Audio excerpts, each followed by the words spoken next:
Oke, Sobat Dolan, kali ini saya lagi ada tamu dari saudara kita, YouTuber juga, asal Surabaya.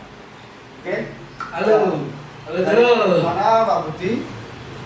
Oke, saya dari Sudut Kota. Salam Sudut Kota. Oke, salam Sudut Kota. Jangan lupa subscribe Dolan Project dan juga Sudut Kota link di bawah ini. Oke? Oke, masuk.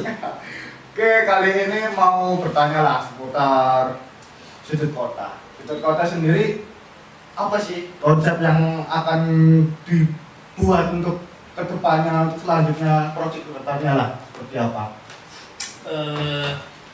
Oke deh. Sudut Kota ini muncul berawal dari ide kami ini tim, ada kurang lebih 5 orang. Sebenarnya keinginannya hanya ingin memberikan sedikit informasi sih, informasi kemudian inspirasi sama edukasi ke masyarakat bahwa melalui channel kami para subscriber kami bisa melihat info yang kami ambil dan kami up, kemudian kami bagikan kepada mereka sih. Konsep sederhananya seperti itu. Berarti bukan hanya di seputaran Surabaya berarti Pak? Ya, konsep awalnya sih kita pengen itu kita nggak terbatas di satu kota saja, walaupun Sudut Kota ini kalau lahirnya di Surabaya, tapi kita pengen setiap tempat yang kita datangi, setiap sudut kota yang kita datangi itu bisa kita explore, bisa kita liput, terus nanti kita infokan ke masyarakat bahwa di kota ini, di daerah ini, di sudut kota ini ada tempat ini, ya, seperti itulah. Tempat menarik tadi. Ya. Untuk konsepnya sendiri itu apa aja sih? Kayak misalkan apa, tentang sejarah atau apa? Kalau kami sih lebih global sih Mas, ya, lebih global karena kita nggak terfokus di kuliner saja, nggak fokus di tempat wisata saja. Poinnya ada 3, yaitu menginspirasi. Jadi misal kita bisa meliput seseorang dalam tanda kutip, entah itu kakek atau nenek yang di usia senjanya masih bekerja keras mencari nafkah, kemudian dia punya semangat untuk tetap berkarya dan bekerja, itu inspirasi.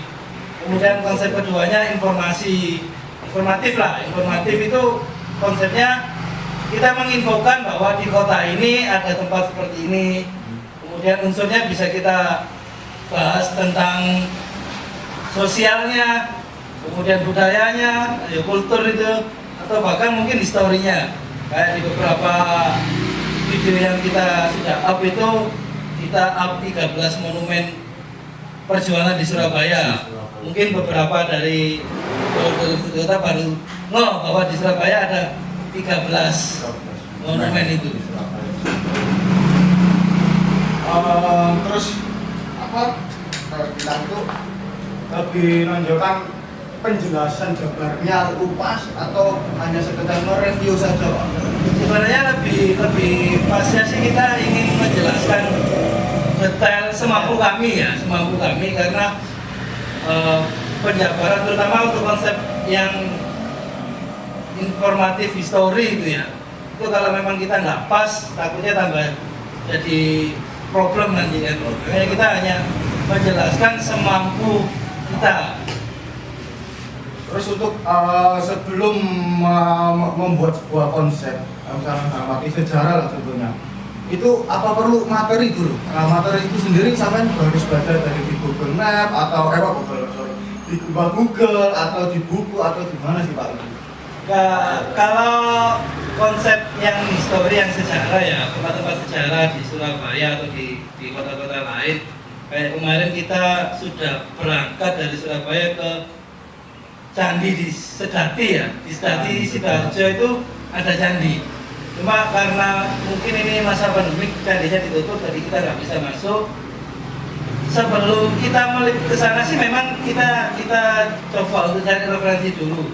Cuman kebetulan saya juga alumni pendidikan sejarah Indonesia ya, jadi punya sedikit apa ya, sedikit ilmu lah untuk objek-objek sejarah itu. Berarti itu yang di Sedari masih baru atau Pak? Sebenarnya sudah lama sih itu Mas. Cuman kemarin saya sudah sempat ngontak youtuber Sidoarjo sana bahwa kemarin saya ke sana ke kompleks candi itu kok sepertinya terbengkalai, tidak diurusi atau seperti apa ya kan. Karena kalau melihat jawaban dari youtuber itu, memang saat ini lagi pandemi, kita nggak bisa akses terlalu banyak sih Om. Itu tempat-tempat, apalagi tempat-tempat yang dikelola pemerintah, kita nggak bisa masuk.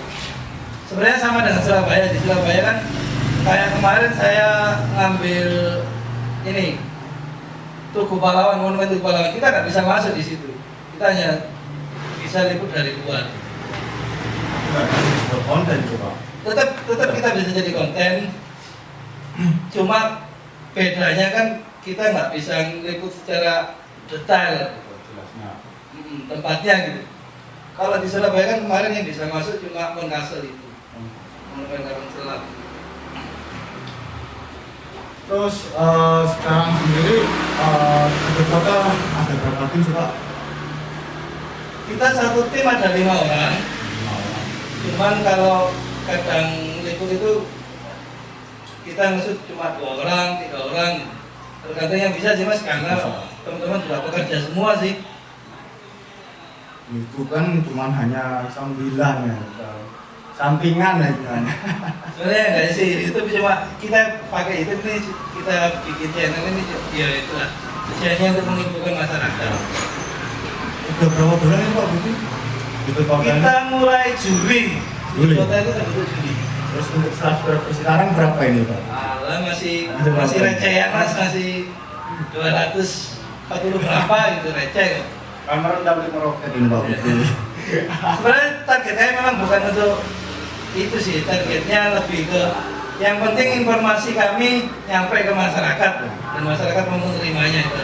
Hanya kita membuat sebuah konten, hanya kita memberikan informasi, edukasi, dan itu hanya memberi ilmu untuk semua masyarakat umum. Kalau masalah subscribe banyak, terus tambahnya itu bonus nanti. Bonus, bonus buat kita ya. Untuk saat ini, pas waktu masa pandemi ini, apa sih kegiatan sampean saat ini? Kalau secara profesi sih saya masih menjalankan daring ya, daring pelajaran jarak jauh. Berarti guru ini Pak ya? Iya, saya guru. Karena masa pandemi ini siswa tidak ada yang ke sekolah, maka pembelajarannya lewat daring. Jadi sehari-hari pagi itu prepare materi daring yang kita share ke anak-anak nanti. Setelah itu baru mungkin kegiatan yang lain. Nanti mengajar guru apa ini Pak? Kalau tempat kerjanya sih di SDN Tanah Kali Kedinding, daerah Surabaya Utara. Guru sejarah ini berarti Pak? Kalau nggak sih, memang basicnya dulu pendidikan sejarah, pernah ngajar di SMA Angkot 1. Oke, lanjut Sobat Culan. Mau bertanya lagi nih seputar apa sih enaknya kita membuat collab nih Pak Budi. Saya pengen banget lah sebagai anak anak asli Surabaya, nanti youtuber asli Surabaya lah kita.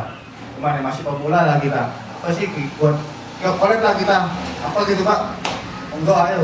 Sebenarnya sih ya kehormatan ya bagi sudut kota. Kalau kita lihat, kita patokan ke subscribe-nya Dolan Project jauh lebih banyak dari Enggak, kita sama.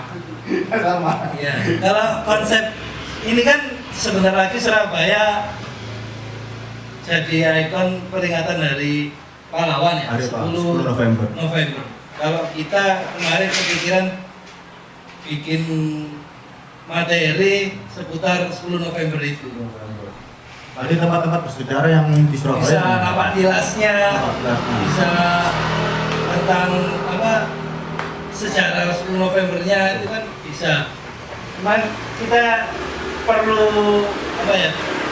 referensi dulu, dalam artian ada banyak tempat yang masih dilarang untuk dikunjungi. Iya. Itu yang jadi kendala. Jadi kita masih mikir ya opo caranya kita bisa bikin materi itu tapi kena di konsepnya gitu. Mungkin itu bisa untuk bicarakan bareng dengan dalam Iya. proyek. Bisa Pak, mungkin nanti hitungannya kapan kita mulai bareng lah, dan nanti ada berapa tempat sih emangnya untuk beberapa tempat yang terjadi itu nanti.